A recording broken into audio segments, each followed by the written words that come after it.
When we talk about global partnerships, our minds often jump to the old north to south dynamic, right? But something really powerful, something new, is unfolding between India and the nations of Africa. And this is a relationship that's not built on aid, but on pure ambition. And it's growing at an incredible pace. So let's dive into this transformation. So, our guide for this journey is a major international conference that brought together some of the top minds from both India and Africa. We've dug through more than 35 different academic papers from that event to really get to the heart of what makes this strategic partnership tick. And to get a sense of the scale we're talking about, just look at this number. In only 10 years between 1997 and 2007, trade absolutely skyrocketed from $7 billion to over $51 billion.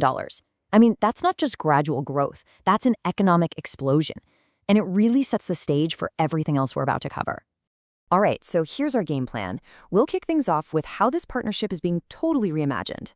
Then we'll get into the economic engine that's driving it all.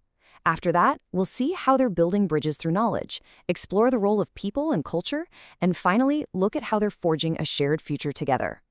Okay, first up, this idea of reimagining the partnership. This is all about leaving behind those old, outdated models of development and stepping into a new era of real, two-way cooperation.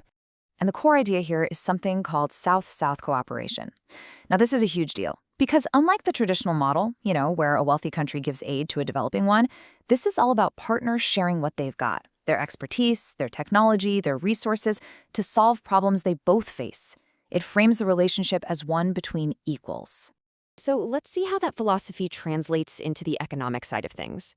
Because at the end of the day, it's the trade and investment that are really fueling this incredible growth story. And the economic ties are just so diverse. I mean, India is already Africa's third largest trading partner, sending over essentials like pharmaceuticals and machinery. You've got places like Mauritius acting as these strategic gateways to the whole continent because of free trade agreements. And then you see these huge investments in everything from IT in Rwanda to oil in Nigeria, and even the super complex diamond supply chain. This quote from one of the papers just nails the shift in mindset. And okay, yes, it calls Africa a country, but the feeling behind it is what's important.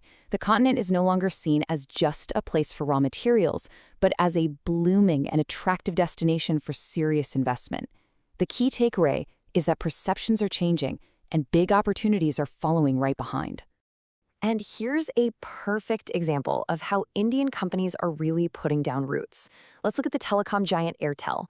They aren't just there to sell phone plans, they're rolling out a massive sustainability strategy across the continent. That shows a real long-term commitment that goes way beyond just making a profit. It's about contributing to social growth. But okay, let's look beyond the balance sheets for a minute. The next piece of this partnership is about something you can't always measure in dollars, but it's just as important: building bridges through knowledge and education. And this is a textbook example of what we call soft power diplomacy. So instead of using military or economic muscle, you build influence through attraction and shared values. For India and Africa, this means creating goodwill through scholarships, joint training programs, and helping build up local institutions. That creates a much stronger foundation for a long-term relationship. What's really fascinating is when you see how closely the educational challenges mirror each other. Just look at the left column. You've got issues like kids being excluded from school, gender inequality, not enough trained teachers. These are common hurdles. And then on the right, you see these super targeted solutions India is offering, like the Study in India campaign, special scholarships, and joint institutions designed to tackle these exact problems together. At its core, though, this partnership is built by people. So let's dive into the deep cultural and historical ties that really make up the human side of this incredible story. The journey of the Indian diaspora in a country like Uganda, well, it's a powerful story of this entire relationship in miniature. Talk about a roller coaster ride. They were a key part of the economy for centuries, then faced enormous hardship and even a forced expulsion. But then they came back in the 1990s and became crucial players in rebuilding the nation's economy. It's an incredible story of resilience.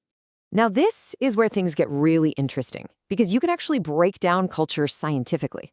Using this framework, researchers found some really strong similarities, especially in things like long-term thinking. But they also found key differences in attitudes towards, say, uncertainty or power structures. Understanding these little nuances is absolutely critical if you want business and diplomacy to actually work. So for our final section, let's look to the future. How exactly are India and Africa working together to build a shared future that's based on real innovation and practical, on-the-ground problem solving?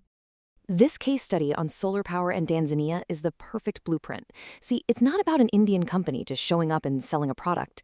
It's a whole process. They start by identifying a real local need. Then they partner with Tanzanian groups, build an entire support system, helpline, line up local financing, and, this is the most important part, they add local value.